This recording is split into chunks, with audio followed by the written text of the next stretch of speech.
those who cannot remember the past are condemned to repeat it. I am by no means a fan of Britney Spears' music. However, I think I prefer Britney's music to Jamie Lynn's. It's Britney, bitch. In the last episode, we heard Brit's brother Brian say that Felicia, Brit's guardian, had been there from the start all the way through to the present. This is her story. Hi, my name is Felicia, and I'm Britney's personal assistant. And my main role in this whole big production is I keep her safe, comfortable, and happy.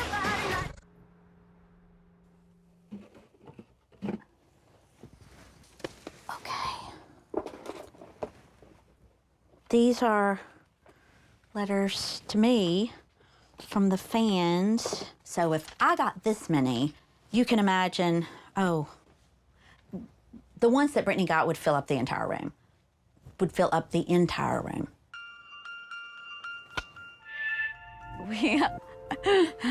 Sorry. That was pretty cool. You know, I don't know that I ever really had any definition on what I was supposed to do with Britney. For a long time, they called me her chaperone, and then at one point they wanted to call me her partner, and we didn't think that sounded right. I definitely was not her mother, and I wasn't her big sister, so we settled on assistant. I want to give you a tour of my tiny little home. Britney's mother helped decorate because she's so proud of her sweet baby. We'll get into Mummy Spears in just a minute, but this lady here is a stark contrast. 50,000 in Austria. This is 5 million at this point. These are more. This is the first one I got, y'all. This was when Baby One More Time was a multi-platinum album. You have to sell 1 million copies in the United States for an album to be platinum. It can go platinum many, many, many times. This is 11 million copies. To be honest, I didn't then, nor do I now, understand what a conservatorship is, especially for somebody Britney's age and somebody capable of so much that I know firsthand she's capable of. It was a toxic environment, it really was. I mean, it made many people feel just yucky. Yeah, it did. I went into my job with Britney in my 30s. I knew who I was, I knew what I was about, and I didn't want to do anything more than assist her. And it was the circus tour that I came back for, and I went back into my regular mode of assistant. Just to recap what happened there, Felicia was one of the close people to Britney who was, as Brian Spears called it, quote, reorganised, unquote, out of a position during his tenure in the early days of the conservatorship. Then it slowly became where I wasn't allowed to be by her side and wasn't allowed to have a conversation without having other people present, which was very odd. On one leg of the circus tour, remember, her brother had said that the end of the circus tour was when he noticed Britney was almost completely burnt out. Britney's dad calls, and he said, "Hey, Fifi, you need to come to an urgent meeting." The meeting was to tell me that I was not to go on the European tour. Britney said she doesn't want you there. She said she never wanted you on this tour. I'm like, okay. And he said, she said if she ever sees you, she won't go on stage. And I said, you know what? I'm going on tour. My rooms are booked. I just won't see her. And he's like, well, you make sure of that. Maybe she was mad at me, but I knew I needed to be there. If nothing else, I needed to be there so she'd know I was there and that I believed in her and that the concerts were amazing and what she was doing was amazing. Kinda like what you'd expect from a mum, right? So at the last show, the very last show of that European run, as I go to leave the office, she comes in with security in the far door. And it's almost like the very air was sucked out of the hall because everybody knew I wasn't supposed to be there. And so the door opened, I turned around, I made eye contact with her, She took a full running leap and ran all the way down the hall and leapt onto me. And she went, Faye, and wrapped her little legs and her arms around me. Where have you been? And it was at that point that I thought, no, wait a minute. Were they trying to turn the two of us against each other? I don't know what parameters they were working under or with, but I certainly realize now that I, being part of the support system, was not welcome. And I feel like at some point, the reason that I was moved away from being part of the support system is that I simply said, if I see something with my eyes, I will tell it. And if I'd seen something, or if Britt had said or reached out in any way and said, Fee, I'm scared, like she has vocally said since, I wouldn't have allowed that. So the further they could push me back, the smaller the support system got. Hence why I'm not just jumping on the bandwagon and pointing fingers. Once you understand how they were controlling Britney, then you understand how they were controlling everybody else, including those that the Free Britney movement might be pointing fingers at right now. I will never forget one of the statements that Robin made to me. She goes, well, you just don't know who she is anymore. Maybe I didn't know the person that they were trying to make her be, but I knew the person that she was, and I knew the heart. Your heart stays the same no matter what.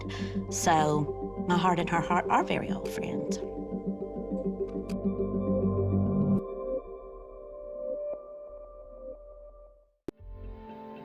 When I read what Britney spoke about on her own in court, I was extremely proud of her and the bravery that it took to take up for herself.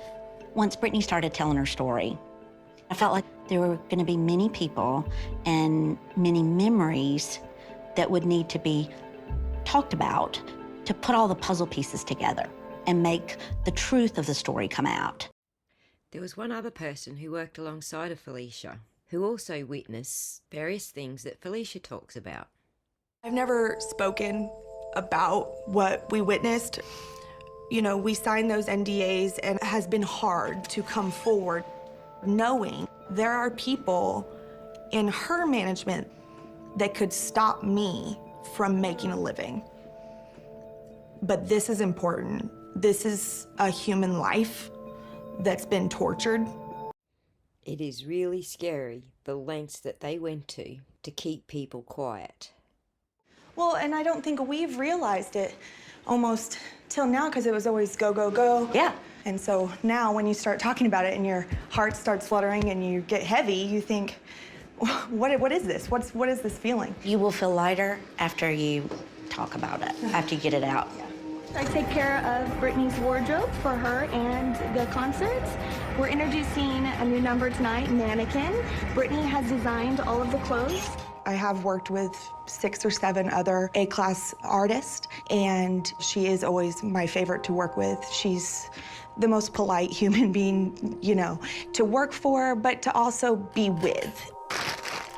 Oh, she had a black, I made a black bodysuit, and then she wanted some green military stuff to add to it, but then I was told to not let her see it, So she went from designing her own wardrobe to being told what she can and can't wear. The understanding was that Britney had an allowance. She saw a pair of shoes walking through the mall coming in to the gig, and she spotted them and was like, hey, can somebody go get them for me? And of course, my ears perk up when you hear shoes. I'm thinking, oh, this might be me. And I said, well, I'll go grab them for her. Just tell me which ones they were. And they said, no, she doesn't have any money to be spending on Skechers. But she wanted Skechers? And she wanted some Skechers. There was a Skechers store. She spotted them and they were cute. And I told Britney, hey, I'm putting these through wardrobe expense, and we'll say that they didn't work for stage. Take them home. And that's what we did. Some days she would have a phone, and other days she would not have a phone. And it would be a fight between her and her dad that I would hear outside the dressing room and inside the dressing room. I want my phone back. Can I have my phone back? And he said, no, you got it taken away. Give me that phone. I'll hold that damn phone for you. No, Daddy. I really do not think that Jamie is the one that was controlling everything. I beg to differ, but we'll hear you out. Who I dealt with was Robin Greenhill. Ah, yes, Robin Greenhill. We'll come back to her in another episode. When I first met Robin and she was around and backstage, I thought she was Britney's assistant. And did she have a job title? I don't know. None of us ever knew Robin's job title. It was well, she works for TriStar, and then you go, why is she here? Why? I mean, that's the business management. That's not your tour manager. That's not your A-party road scheduler. You know, like there's so many, and Robin was Robin. I had to have Robin's approval before I spoke with Britney about a question Britney had. What would she control? Like little things. Like Britney would say, hey, is there any way we could have sushi for dinner? And I would hear Robin say, you had sushi yesterday, it's too expensive, you don't need it again. Now they're controlling what she eats. If you followed my other two series on Depp and Manson, then you may be familiar with the pattern of abuse. They start by isolating you from your support, friends, group, and contacts. And then they start controlling what you wear, what you do, who you speak to, what you're eating, and so on. Maybe there's a lot more behind that, but I'm only seeing the outside. But if she pushed back a little bit, they pushed harder. And then the yelling got louder. Then Jamie would come up and say, no, you're not having this. And then it would escalate to not having the boys. We were on the circus tour. We had a road case. She gets in the road case. It has a nice chair, ventilation, some fans in it. Then crew members push the road case to stage so that the artist isn't walking through 40,000 people. So as soon as we arrived at the stage, she is distressed. She is upset. She's yelling. She's saying, it smells like pot. It smells like pot. I can't breathe this. I cannot breathe this. I'm going to fail a drug test. I won't see my boys.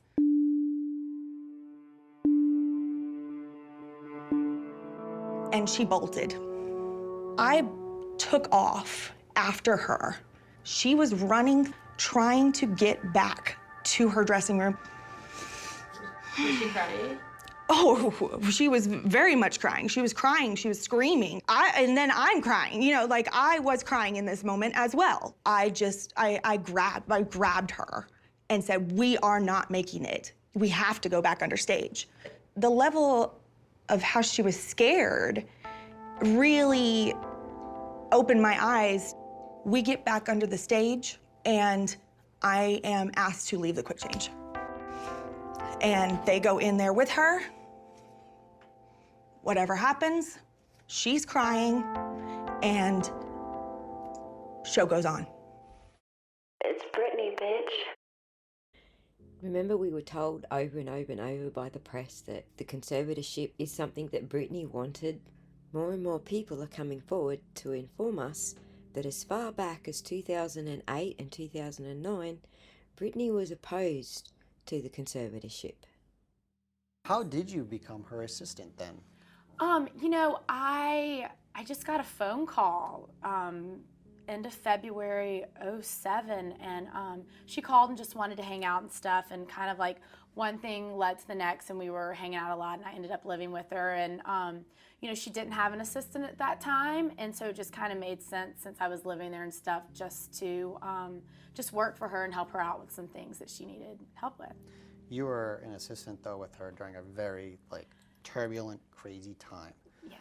What was it like being on the other side? I mean, there's a lot of things that we read about. How was Britney during that time? You know, I feel like honestly the media, you know, there were definitely some things that needed to be handled in certain situations, but I feel like the media made it appear a lot more insane than it really was. And I think because of the paparazzi and so many of them, it was a minimum 50 people following us. I think because there were so many people following us, it made everything look so much more hectic. We couldn't even go to Starbucks and get a drink. I mean, it was crazy. Imagine what the media would have caught if they were to follow around the murder kids, you know, from South Carolina. The partying and stuff that those guys did. Instead of a conservatorship, all the powerful people in that area were trying to get them into university to study law. But during that time, they're saying Britney's bipolar, she's postpartum. Did you see any of those things? No, I feel like, you know, she had kids fast. It was very, you know, close. You know, there was a divorce going on, and that's a lot for a young person to handle. And I feel like when it's thrown out, you know, for everyone to see, and it's not a private, it's not, you know, you can't handle it just like behind closed doors, that it just makes it more difficult. Something that Kevin Federline clearly has not built a bridge over yet. You said of the divorce and the custody battle. What was Britney's, or yours too, like what was her mindset at the time of this custody battle? It's really weird when you're involved in something like that, because I think you never, you know, I think you never think your life's going to get to that point where, you know, you're going to be, you know, getting divorced and, you know, custody with kids and just stuff like that. I don't know. We're in our 20s and you're used to seeing other people go through that, but I think, right, you know, that you don't expect yourself to be in that situation. And, you know, I think she just had to deal with everything that was coming her way, you know, and it was a lot of stuff, and she just tried the best she could. And I just tried to help, you know, out along the way as much as I could. What could you say to her during that time? Because obviously you're trying to get a career going. She's actually trying to have a career outside of this crazy paparazzi stuff. But what could you say to her while this custody battle's going on and the paparazzi's coming down on her? What were the conversations? Just really, you know, focus on yourself, focus on what needs to be done. Don't get on the internet and read all that stuff. It's really unhealthy to get on there and, you know, read the comments and the different things people are putting up, because they're very hurtful. I'm absolutely sure you're all on board with exactly what she's saying here, but I'm going to show you an example anyway. Guess who reportedly wants a reality show? And I don't like it. I mean, it's good for Hot Topics and what I do for a living, but it's not good for her. Britney Spears. Well, here's the thing.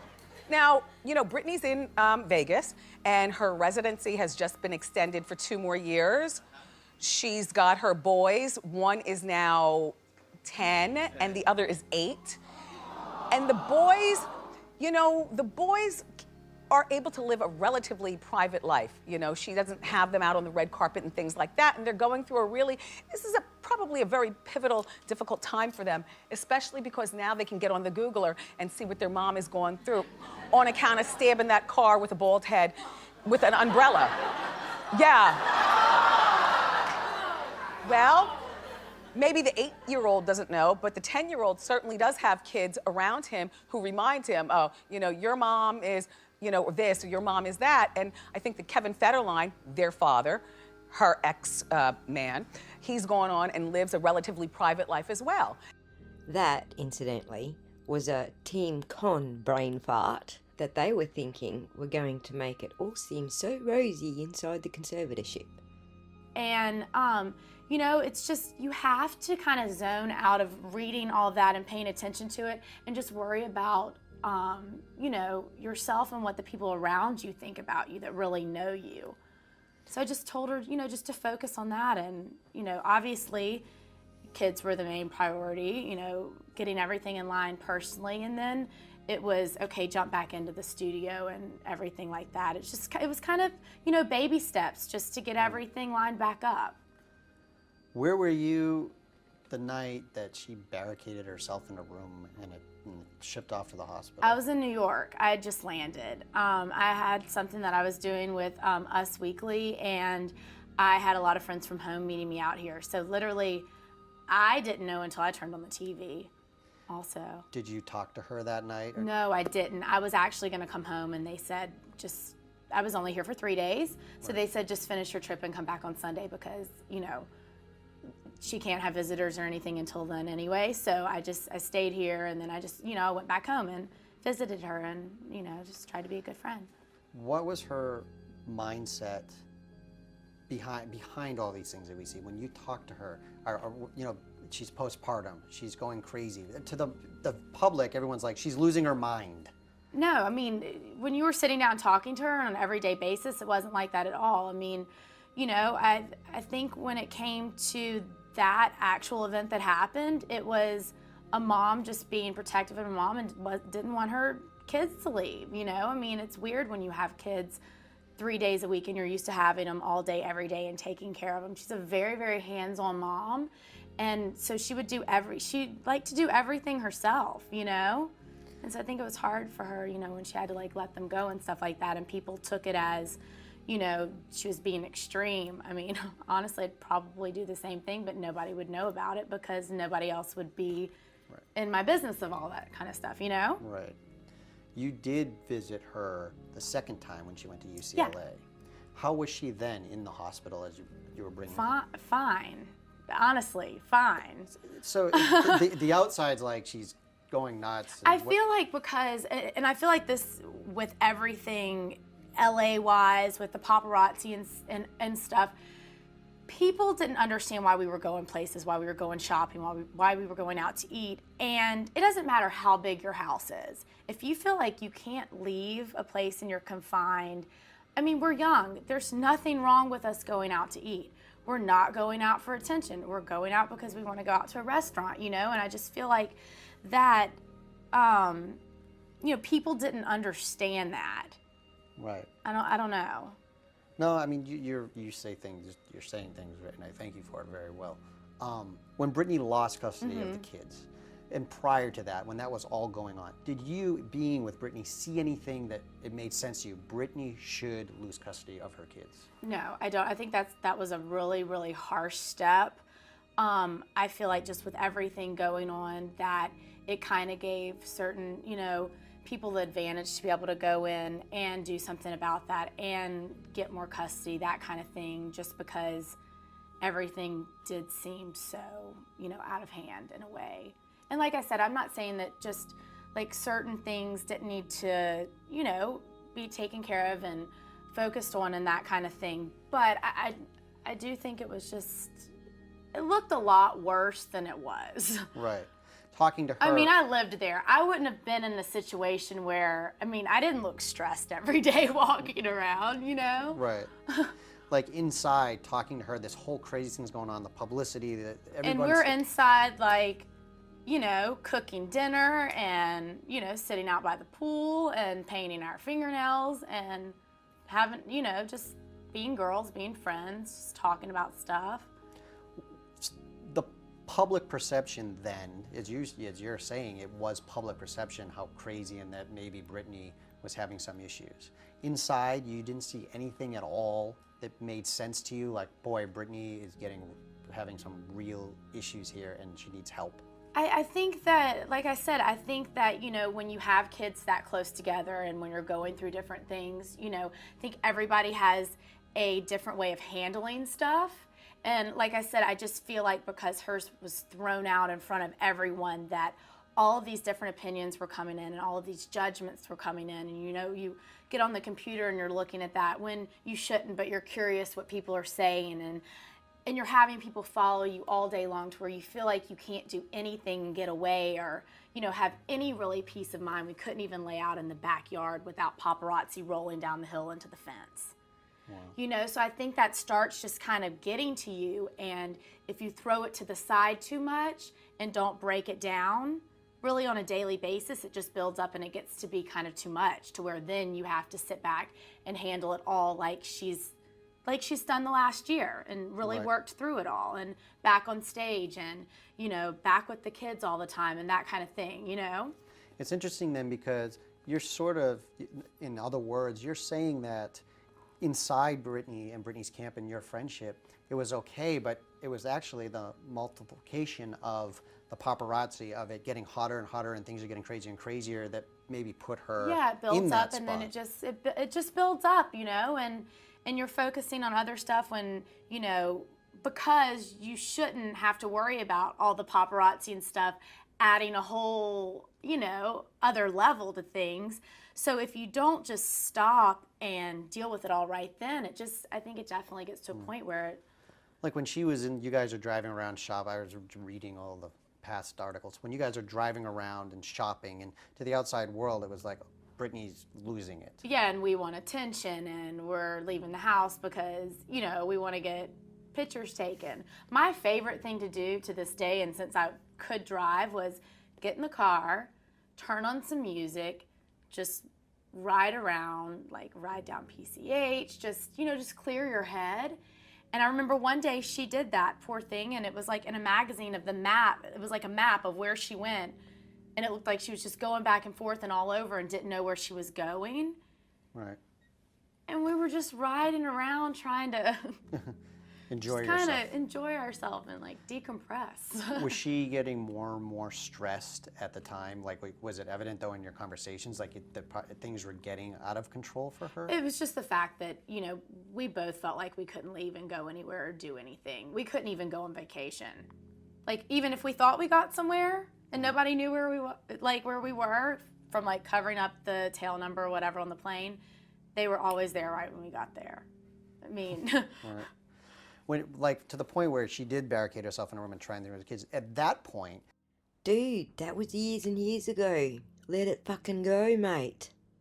did you actually, in some strange sense, understand where she was in that mindset? I wasn't ready for that when it happened, and I was here, so it was hard for me because I didn't really know why or what was going on, and the only thing I was seeing was stuff on the TV, but I knew her so well, obviously on a personal level, that I was going, okay, you know what's going on. I just wish I would have been there because I feel like, you know, when you have someone there with you, there's somebody to kind of, that understands where you're coming from, kind of talk you through things. Right. I mean, who knows? I don't have kids yet. I could very well, you know, if that happened to me, be like, no, they're not leaving right now. I want to spend another day with them. Right.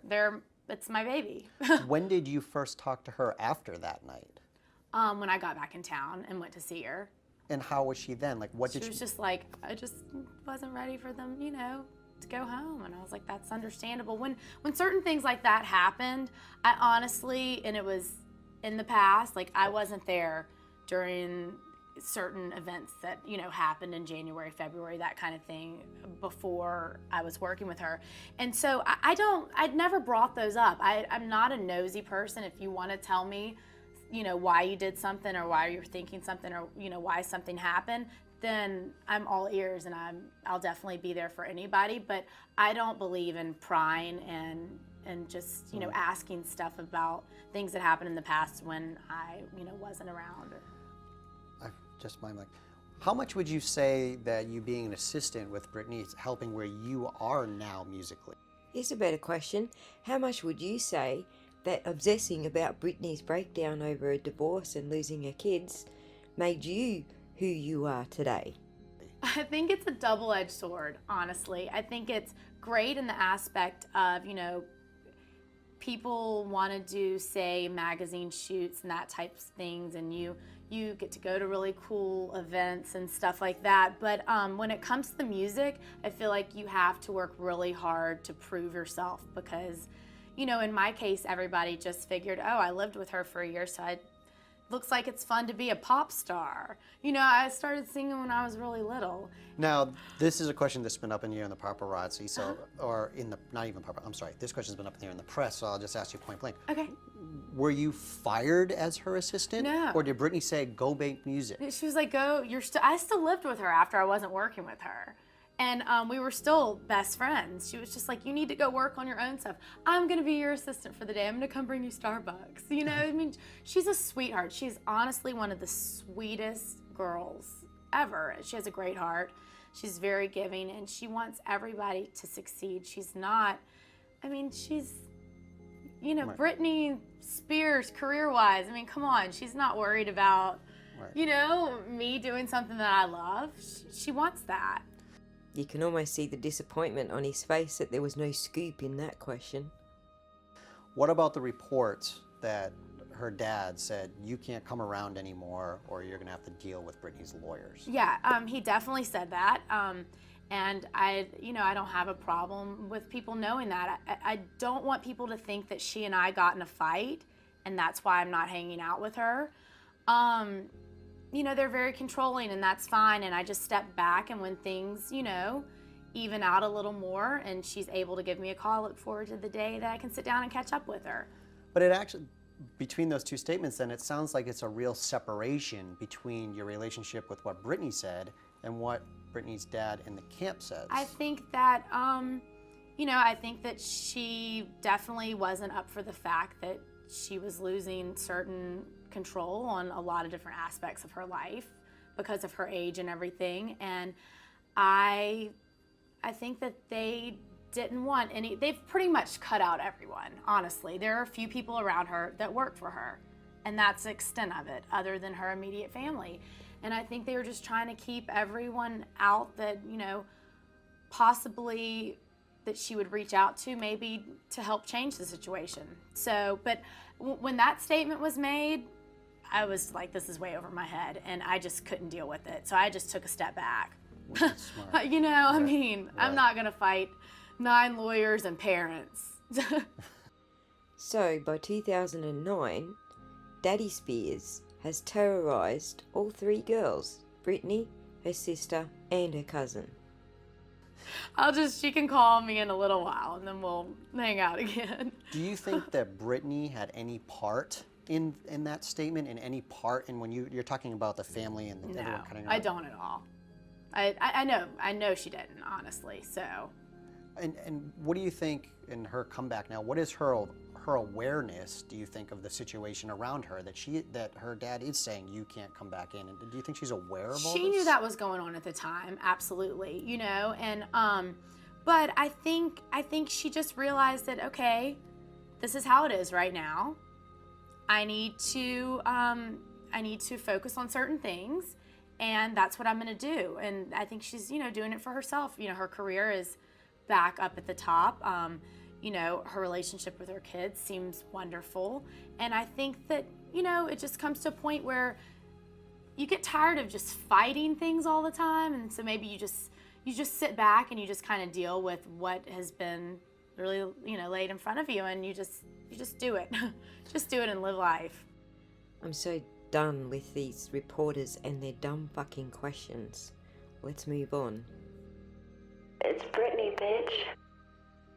While Britney's going through arguably one of the roughest times in her life, what's Mummy Spears doing, aside of repeating the process with her younger daughter? She has just come out with her autobiography, Through the Storm. So she's publishing a book about herself, not her daughter's life, her own.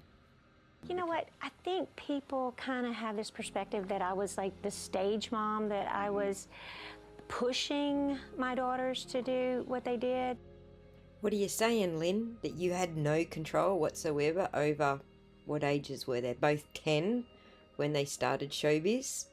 That's a negative term, isn't it? But sometimes, like stage mothers, sometimes it can be considered that way too, because sometimes mothers want to protect their children. Like maybe they don't want their child to do something on a show, so they say, I don't want them to do that. Oh, you mean like letting an old man ask your 10-year-old daughter if she would date him on national TV just so you don't look like a stage mum? Yeah. And if you stand your ground, then you might be the stage mom. But actually, I've never been contractually a manager. That's never been my role. So you never thought about that before you put your kids in showbiz? I remember, I have 2 daughters, and I remember the picture of Britney after she shaved her head with the umbrella, one of the most famous shots. I felt freaked out for you. What were you feeling when you saw that? Broken, just broken. You start getting the idea where Jamie Lynn gets acting like the victim from, right? This next bit's interesting because she reveals a little bit of truth here. Why did you send her to Promises, that rehab center? Well, I just felt like she needed to sort her life out. Mm-hmm. Sometimes, if you, like I said, don't run from your problems, you need to stop. She didn't correct him. She sent Britney to rehab. Britney didn't book herself in at all. You need to stop what you're doing and think. What was she doing? Was she doing drugs and alcohol, do you think? I don't know. Shouldn't you find out? Shouldn't you know what you're booking her into rehab for? Let's forget the fact that Britney always maintained she was only ever a recreational user. Another surprise, Britney, who was placed on 2 brief psychiatric lockdowns in 2008, also claimed she was completely sober when she was first hospitalized. I honestly, still to this day, don't know what really I did. I literally spoke in a British accent to a doctor to prescribe my medication, and 3 days later, there was a swap team in my home, 3 helicopters. There was no drugs in my system, no alcohol, nothing. It was pure abuse. Did it help? I think it put a Band-Aid on the problem. Jamie Lynn, you know, obviously she's had a baby. That was probably a pretty rough time for you. You write about that in the book. When she came to you and said, Mom, guess what? What was your reaction? Remember, Jamie Lynn said her parents' reaction was trying to convince her to have an abortion. Will Lynn admit to that? I thought she was joking. Oh, boy. Did you think she was a virgin? And I was looking at her face, trying to wait for the punchline, you know, wait for him to crack a joke, to smile or something, and no joke. It was not a... Of course. A good Christian woman isn't going to admit to having an abortion to save her stage mum career. And the dad, are they on, are they off? They're off. I mean, they're on. They're on? Oh, yes, they're on. Thank you, Kevin. Okay, here's another one. Kevin Federline. Do you like him? I do like Kevin. Really? Yeah. He's been good to us. Here, she lets another little bit of truth out. He's included Jamie and I, and Kevin could have been a real pill about a lot of things, but he wasn't. He worked with us. Of course he worked with you to take Britney's kids away. He wanted custody of them. And I think he's tried to make everything good for the boys. He's really thought, like a good dad. He's thought about the boys through all this. That's a whole other story. Essentially, Lynn Spears goes around the countryside giving interviews about how she is such a wonderful mother. Lynn Spears has created a personal oasis right in the heart of Tangipahoa Parish. Any guesses as to whose money that was built from? It's where she was raised and where she'll always be. The kids like to come home, and I think this is the foundation. This is where the roots are. Family, old friends, and no, I don't plan on going anywhere. With Britney just back from a world tour and now preparing for X Factor, and Jamie Lynn writing music in Nashville, Lynn finds herself simply enjoying the serenity. I get up in the morning and I have my quiet time, my devotion time. I drink my coffee. So essentially just bludging off her daughter's incomes, because let's face it, her book wasn't that popular. I didn't realize how simple and how great it was. Another passion, the hundreds of flowers and plants covering the entire property. I want it to look like, you know, you've taken seeds and just kind of... Yeah, throwing them out. Just thrown out the seeds. It's so surprising how little she has to say about Britney and or her well-being during all of these interviews. Bo and Lady may be the only little ones still living here, but this proud mom is still surrounded by her kids and grandkids. Youngest granddaughter, Lexi, and she's a year old. She just had her birthday. Of course, this is Preston and JJ, and Maddie's back there with me. This is Britney as a baby. Her first dance review. The boys are up there. I got some really good pictures in here. You know what? I have so many pictures, you're gonna get lost in the pictures. Britney only makes it home a couple of times a year, but Jamie Lynn still stops by quite a bit. And that's why Lynn loves Kentwood. This weekend, we may have a crawfish boil. You know, we may cook out. Like Jamie Lynn may have her friends come up, and we'll be at the grill, by the pool. While Britney's working her ass off paying for everything. Yeah, we get the picture. She's traveled the world and lived the life of a pop star. But for Lynn Spears, there's no place like home.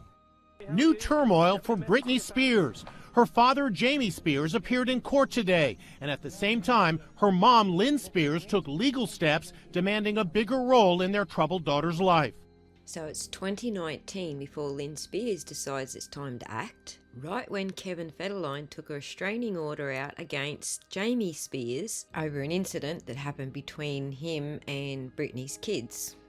The singer's father, Jamie, got in an argument with the eldest son, 13-year-old Sean Preston, at his home last month. As the argument escalated, Preston became fearful and locked himself in a bedroom, at which point Jamie allegedly broke down the door and violently shook his grandson. Kevin's lawyer, Mark Vincent Kaplan, tells People magazine, Britney did the right thing and removed the children and took them out of there, but the trauma to the kids is nonetheless.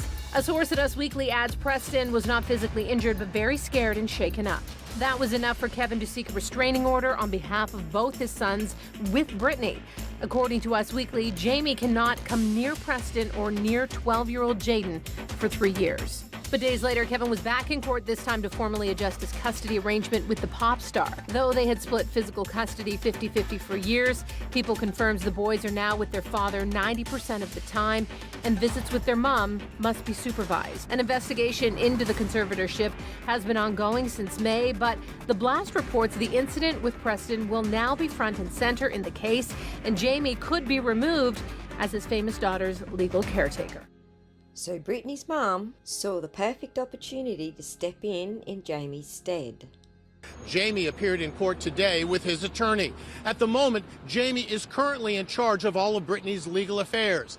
But Britney's mom, who is divorced from Jamie, said in court documents filed today that it is in her daughter's best interest that she have a say as well. Are you concerned for your daughter, Mr. Spears? Britney's dad was tight-lipped as he left court. Britney has gone through a lot. Deborah interviewed Lynn Spears in 2008. What's the biggest misconception about you?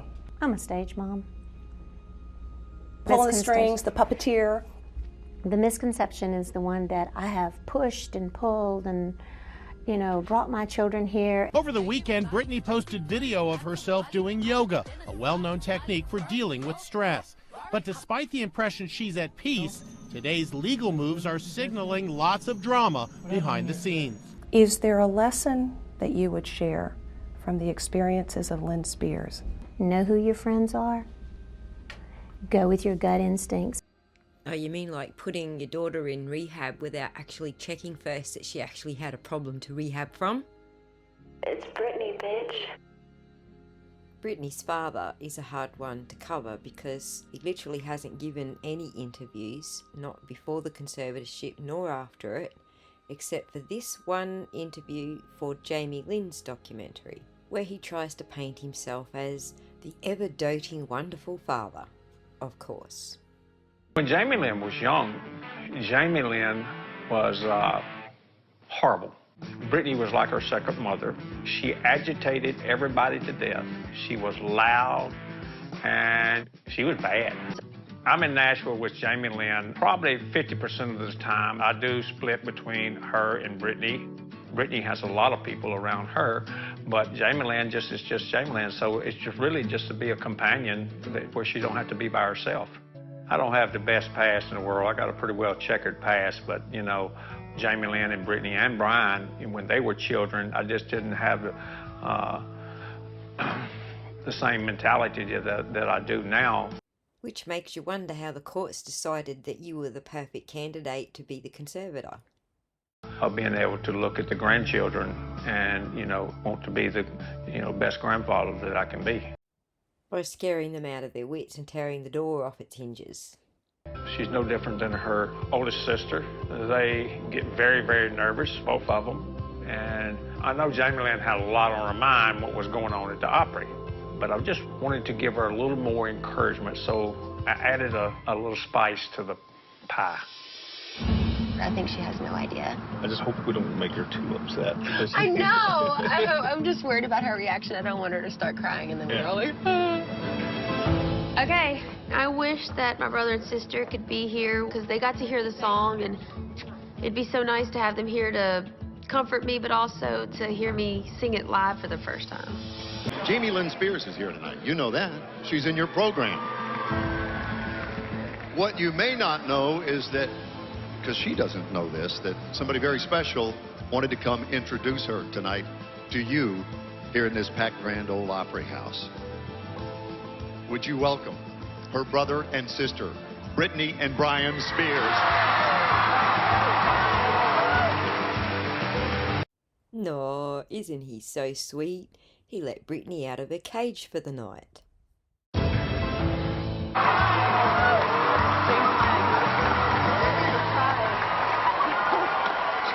Thanks to the Opry for letting me introduce this beautiful young lady who is my heart and my soul. Not only is she beautiful and extremely talented, she's my little sister, Jamie Lynn Spears!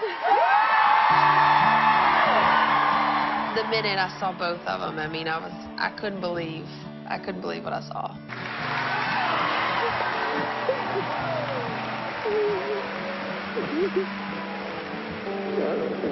Love you, thank you so much. I thought it was really beautiful. Just having my whole family there and being there to support her working this hard is really special. Notice how Britney doesn't make it about herself and she acknowledges that Jamie Lynn worked very hard. My 3 kids standing in a circle at the Grand Ole Opry, and the 2 oldest ones coming to support the youngest one. I don't know how to describe that feeling. Tears of joy just come from you. It's certainly not sadness. Pin this image in your head because it's certainly not how he looks when his oldest daughter describes how she feels about things later. I tell you what, I guess I've always wanted to have a very, very close family. So it was fabulous to see all 3 of my children out there hugging and loving each other on that stage. It was quite the moment. You are so beautiful. Oh my God. I can't believe that y'all did that to me. I was like, there's no way I could sing. There's no way I could sing. I was a little worried. I was like, I can't sing anymore. I didn't know anything else. I was like, she's gonna cry and cry and cry. There. You made me cry. I know, but it meant so much to me. I can't believe that y'all did that. Wouldn't miss it for anything. And your songs are freaking awesome. So good. Good. I'm glad you like them. I'm still like, I can't breathe right. Thank you for entertaining us. Anytime. It was great entertainment. I like that dress. Thanks. BB, $40. And she didn't have to wear Spanx, and I knew her. And that's it. That's all we have of Jamie Spears. Except that one time when they used Britney's money to sue her manager, Sam Lutfi, who claimed that Lynn Spears defamed him in her book. I'm just so relieved that that this is over with, that our family can finally put this behind us and move forward. I am so proud of Britney? Each lawyer that represented our family in this. They were so prepared. Lawyers that you paid for with Britney's money. They were ready. They stood behind us, and I'm just so proud of each one of them that handled each one of these cases. I'm also very proud of Britney, and I'm also very thankful for the judicial system and the judge. Oh yes, of course you are. Who took her a lot of patience and took a lot of time to listen to all that was said, and I want to thank her so much for the decision that she made, and she made it upon the evidence and she made it upon the law, and I believe justice was served. So let me get this straight. You used Britney's money to sue Britney's manager on behalf of Britney to save her mum from a lawsuit, and you're not thankful that Britney paid for it all? Amy Robach had a chance to sit down with one of Jamie Spears' attorneys, and she joins us now. Good morning, Amy. Hey, good morning, Michael. Conservatorships are usually put in place for people who courts find to be unable to make decisions for themselves. And Britney has been under one since she was in her 20s. She is now 39, and thanks in part to a recent documentary and a social media movement, people are now asking, why does she still need one? From this point onwards, we only ever hear from Jamie Spears' attorneys, who are paid for by, guess who? Yeah, Britney. I understand that every story needs a villain. But people have it so wrong here. This is a story about a fiercely loving, dedicated, and loyal father who rescued his daughter from a life-threatening situation. People were harming her and they were exploiting her. Jamie saved Britney's life. So, we're still going with the BS narrative, huh? Jamie's attorneys say court documents show that when he stepped in as conservator in 2008, Britney's assets were only worth $2.8 million. Yeah, but that's not what a bro says. And he was managing her accounts back then. They say he worked with his daughter to restore her finances under the conservatorship to nearly $60 million in 2019. It's a shocking number to know, okay, here's a rock star, a pop star, a young woman who's making $40 million a year, and somehow she only ends up with $2.8 million in the bank. Does Jamie know how that happened? Britney's assets were clearly being mismanaged, and she was being taken advantage of financially by some of those around her. How did Jamie turn Britney's finances around so dramatically? He has collaborated with her. When she is up for performing, she has performed. When she wants to record an album, she can record an album. And when she wants to live her life the way she wants, like a normal person, he has collaborated with her to do that as well. She is an exceptionally good liar, and you can see why Jamie wants her to do the lying. Since 2008, Britney has released 4 albums. Would you hold it against me? Starred on a primetime show. I felt like I had a connection with you. And even hosted her own Las Vegas residency. But she has not performed professionally since 2019, saying at the time she was backing out of an upcoming show because her dad was sick and she needed to focus on family. But last year, a seemingly different tune. In November, her attorney telling a judge, "My client has informed me that she is afraid of her father," adding she will not perform again if her father is in charge of her career. So, at this point, the court finds out that even they aren't going to get any more money. Can you explain why Britney's lawyer is saying she doesn't want her dad in charge of her finances anymore? And she's actually saying, at least through her lawyer is saying that Britney says she won't perform anymore until her dad is no longer in charge of her. Why would that happen? Why would that statement be made? Throughout 2020, Britney and her father had many conversations. And in fact, early on in the pandemic, they spent 2 weeks with other family members, hunkered down in Louisiana. Britney and Jamie went on long drives together. They played and worked in the family garden. And every night, Jamie cooked Southern comfort food that the family ate and enjoyed together. And in that time, Britney never expressed those words to her father. She's never asked him to step aside. Isn't that weird? Like, we heard Britney say many times that she didn't want her father to be a conservator. We even heard her tell the media she didn't want them to keep pursuing her. And yet, for some reason, nobody could hear Britney. Jamie's attorney says these videos, Jamie says he and the Spears family filmed and shared exclusively with ABC News, are from that family gathering, Britney horsing around with her sister, Jamie Lynn, riding a bike with her niece, and playing around with her family, including Jamie in the beard in the garden. So is it the belief that this is something her lawyer's saying and that it's not coming from Britney herself? Jamie loves his daughter. And like any other family, issues come up from time to time, but this in no way takes away from the love and support that they have for each other. Britney knows that her daddy loves her, and she knows that she can call on him anytime, conservatorship or not. Vivian, it is difficult to understand then why Britney's lawyer actually took it a step further and said that Britney was scared of her father, scared of Jamie. Does Jamie have any idea why that statement would be made? In the many conversations that Jamie and Britney had throughout 2020, Britney never said those things to Jamie. She never asked him to step aside. If Britney, through her lawyer, though, is asking that Jamie, her father, not be a part of her conservatorship, why does Jamie then still insist on being her conservator? Jamie serves as Britney's conservator because he loves her. He wants the best for Britney.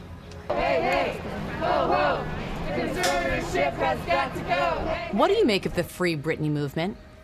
I think we have to remember how this conservatorship was started and that Britney needed help, and that's why the conservatorship was put into place and why Jamie was appointed. Has Jamie asked Britney, because Britney could put this all to an end right now if she just said, hey guys, everything's cool, I don't need to be freed, I'm living my life the way I want to live it, and I've got people around me who are guiding me. Why wouldn't she just put that out there on social media?